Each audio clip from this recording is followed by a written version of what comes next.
कपड़े धोने वाली बहू। शादी के पहले से ही विभा को कपड़े धोने का बड़ा शौक था। कभी नल के नीचे तो कभी तालाब के पास। अरे मेरी नीली वाली लुंगी नहीं दिख रही है। विभा की अम्मा, कहाँ रखी है लुंगी? अरे वो तो विभा ने परसों ही धोकर रखी थी आपकी अलमारी में, देखो वहीं होगी। वो ना मैंने आज धो दी, मुझे लगा कि गंदी हो गई होगी। अरे कैसे गंदी हो गई थी? उसे तो मैंने पहना भी नहीं। हे भगवान, इस लड़की के कपड़े धोने की आदत से परेशान हो गया हूँ मैं। जितना तो घर में राशन नहीं आता, उससे कहीं ज्यादा डिटर्जेंट पाउडर का खर्चा है। इसकी शादी करवा दो, शादी जाए अपने घर में ही करे काम, फिर चाहे घर के कपड़े धोने हो या पूरे गांव के।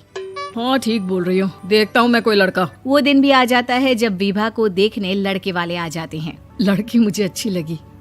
होने वाली सास कहती है, बेटी अगर कुछ पूछना है तो पूछ लो। वैसे तो हमारी लड़की बहुत ही शर्मीली है, जो बोल दो वो मान लेती है, इसे क्या पूछना होगा। अरे कैसी बात कर रही हो माँ, मुझे इन लोगों के घर रहना है, सवाल तो कई है। हाँ हाँ बेटा, पूछ लो ना, क्या पूछना है। आप लोगों के घर कपड़े कौन धोता है? सास का मुंह बन जाता है।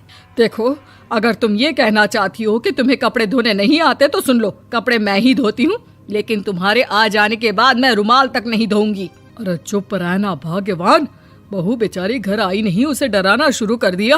वो क्या है ना बिटिया, अभी तक तो ये कल्लू की माँ ही धोती थी, लेकिन अब तुम्हारे पापा तो दहेज में वॉशिंग मशीन देंगे ही। तभी विभा की माँ बोल पड़ती है, सवाल भी पूछा तो क्या। वैसे भाई साहब, मशीन की तो फिर भी कपड़े धोने की कैपेसिटी होती है। मतलब जो बिटिया दे रहे हैं ना विभा, इसे कपड़े धोने का बहुत शौक है। ये आप लोगों के क्या, आस पड़ोस गांव मोहल्ले सबके कपड़े धो दे और उफ तक ना करे। बाहर देखा नहीं आपने कितने कपड़े सूख रहे हैं?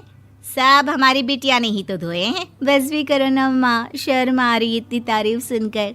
और तो और एक दाग निकाल कर दिखाओ तो मान जाऊं। हाँ अच्छा, माफ करना बेटा, मैंने गलत समझा। हमें तो रिश्ता बहुत पसंद है। और ऐसे जुड़ जाता है रिश्ता कपड़े धोने का शौक रखने वाली विभा का। उसकी शादी हो जाती है कोयला फैक्ट्री में काम करने वाले कल्लू के साथ। शादी के बाद अचानक विभा चिल्लाती हुई सास के पास आती है। सासू माँ, अरे सासू माँ कहाँ है आप? ये तो धोखा है, धोखा दिया आप लोगों ने मुझे। इसे ससुर के चक्कर के बारे में पता चल गया। अरे तो उसमें तुझे क्यों धोखा मिला है? अरे नल में पानी नहीं आता, कपड़े कैसे कब धुलेंगे? अच्छा, तू पानी नहीं आ रहा उसकी बात कर रही है। तो आपने क्या सोचा? कुछ नहीं। अच्छा, तेरी माँ ने कहा था कि कपड़े धोने का शौक है तुझे, याद आया मुझे।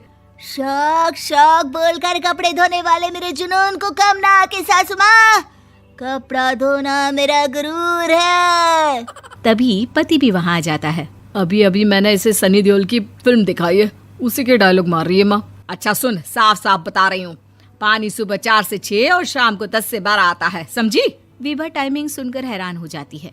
ये क्या भूतों का मोहल्ला है? सुबह 4 बजे उठकर कौन कपड़े धोता है? 4 बजे टंकी में पानी जाता है, फिर सारा दिन धोना ना, किसने मना किया? अरे कैसी बात कर रही हैं? 200 लीटर की टंकी में कितने कपड़े धो लूंगी मैं? सुबह ही उठ जाऊंगी मैं। अब क्या था, विभा सुबह 4 से लेकर रात के 12 बजे तक कपड़े ही धोती रहती। एक रोज सास पड़ोस से निकलकर कहीं जा रही होती है कि साथ वाली कहती है, हाँ कल्लू की माँ, जरा ये बताओ कि 2 साड़ी है, 2 ब्लाउज और एक पेटीकोट और एक नाड़े वाला लंबा कच्छा। हाँ तो? अरे तो क्या, कितना लोगी धुलाई ये बताओ। धोबन दिख रहे हैं हम क्या? हमारे पति सरकारी नौकरी से अभी रिटायर हुए हैं और बेटा सुपरवाइजर है कोयला फैक्ट्री में। धोबन समझ रखा है हमें। हाय रे कल्लू की अम्मा, माफ कर दो, वो तो मोहल्ले में यही सब बता रहे थे कि तुमने बहू को कपड़ा धुलवाने के काम में लगा दिया है। सास को पड़ोसन की बात सुनकर गुस्सा आ जाता है। वो घर पहुंचती है जहां घर के बाहर ही इतने सारे कपड़े सूख रहे होते हैं जितने कि किसी धोबन के घर पर। अरे ओ कल्लू की दुल्हन, बाहर निकल। माँ जी यहीं आ जाओ, बाथरूम में चादर धो रहे हैं हम। अरे अभी हम धोते हैं, तुमको बाहर निकलो। ये आस पड़ोस वाले बोल रहे हैं कि हम बहू से कपड़े धुलवा कर उसे कपड़ा धोने वाली बना दिए हैं। अरे छोड़ो ना माँ जी, किन लोगों की बातों में आती हो? आस पास के लोगों का तो काम ही होता है कि वो किसी तरह सास बहू को लड़ा दे। बहू सारे घर के कपड़े धोती है, ये क्या कम है? बोलिए। सास को भी लग जाता है कि वो बहू का ये सनकीपन नहीं छुड़वा सकती, इससे अच्छा है कि खुद ही चुप हो जाए। एक रोज सास और बहू मंदिर जाते हैं, जहाँ सास की साड़ी वहाँ खड़ी भीख मांगने वाली से मिलती है। माँ जी क्या बात है, आपकी साड़ी उस भिखारन से कितनी मिल रही है ना? हाँ हाँ देखो तो, दोनों की साड़ी मिल रही है। क्या बात है कल्लू की अम्मा, तुम खुद को तो अफसर की बीवी बताती हो और ऐसी सिंपल सी प्लेन साड़ी पहनकर घूमती हो। सिंपल और प्लेन नहीं है ये साड़ी। तो क्या सोने के धागे से फूल बने हैं?